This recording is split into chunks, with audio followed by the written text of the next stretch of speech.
Hello there, Punk Rock Vader here, and today I'm building Ahsoka's Jedi Interceptor. This is 290 parts, retails for around $60, but I did notice that it's only $45 on Amazon right now, so maybe check that out if you're in the US. I'm pretty excited about these minifigs. The Ahsoka Tano as a younger Jedi Padawan's pretty cool. Anakin Skywalker is pretty standard, but cool from the Clone Wars era. And R7A7 is a pretty cool looking minifig. So, pretty stoked to check this out and see if it's any different than these previous starfighters, like the old school Anakin one, which is, notably very dusty. Yoda's Interceptor was also really cool. I enjoyed building that over the Christmas holidays.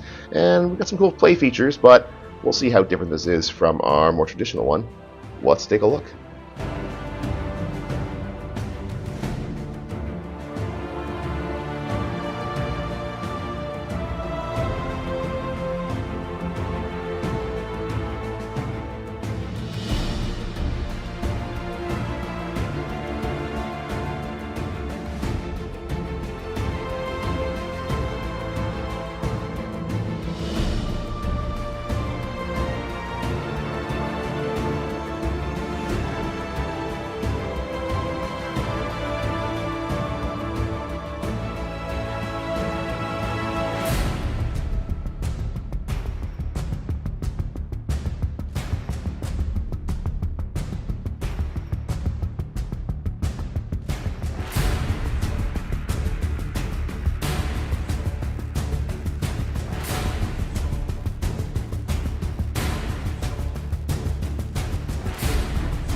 So this was a really fun build. It is a beautiful color scheme. I love the design, especially for these pieces here. That's very clever. Awesome lines to it. They managed to not be too repetitive by having like the droid bay and this like full-on wing here, which is actually pretty hard to do when you have like 2 wings, 290 pieces. There's only so much you can do without it being like feeling like you're doing the same thing over and over again. So that was really nice. I love the updated design for the rear, the thrusters, the back of the cabin here. Really like the cockpit. My biggest complaint is that there's no place to put the lightsabers. Where do I put them? I don't know why that annoys me, but it does annoy me. Just put some little clips down the bottom. I know I have to install those myself now, but I don't know if that's the best complaint I can actually come up with. This is a great little set. $45 at Amazon. Pretty nice. Compares pretty nicely with the Luke Skywalker one. This is so dusty, I can't believe it. But it's a nice updated design on the classic here. You can see there's some similarities, but otherwise it's pretty different. Different enough. I definitely think so. How does this open up from this one? Ah, it's just that piece that opens that way. Yeah, I see.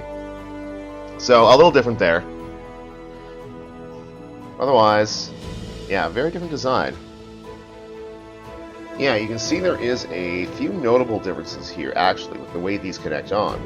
These are actually like clips that allow you to even change the shape if you wanted to. I don't know why you would, but I kind of like that design too. That's kind of groovy. But with this wing structure, the pieces underneath are just these fixed angled ones, so they're much more stable. You can really see how stable it is by comparison. Very stable. Really good swoopability here. You can do a lot of this. It's good and sturdy. Whereas this one, not as sturdy, but I don't know, this design looks kind of cool. I know it's not maybe more accurate, but we did kind of lose this. Still sturdy, but I don't know, that's kind of cool. This one is a very different design, obviously. But look, there was a clip there. Or did I add that? Either way. At the end of the day, it's a great build. It's nice. It's beautiful. The whole design for the way this fits together is a bit nicer than the way this fits together. Why is that oddly hard to open? Yeah, really like it overall. Very sturdy. Nice updated design on this ship. Yeah, my biggest complaint is still just there's no place for lightsabers. That's it. So, if this is the first time you have ever watched a video ever on the internet, please be sure to like and subscribe to help support the channel and blah blah blah. I don't know, that's what all the cool kids seem to say on here. Anyway, it'd be pretty rock and roll if you did.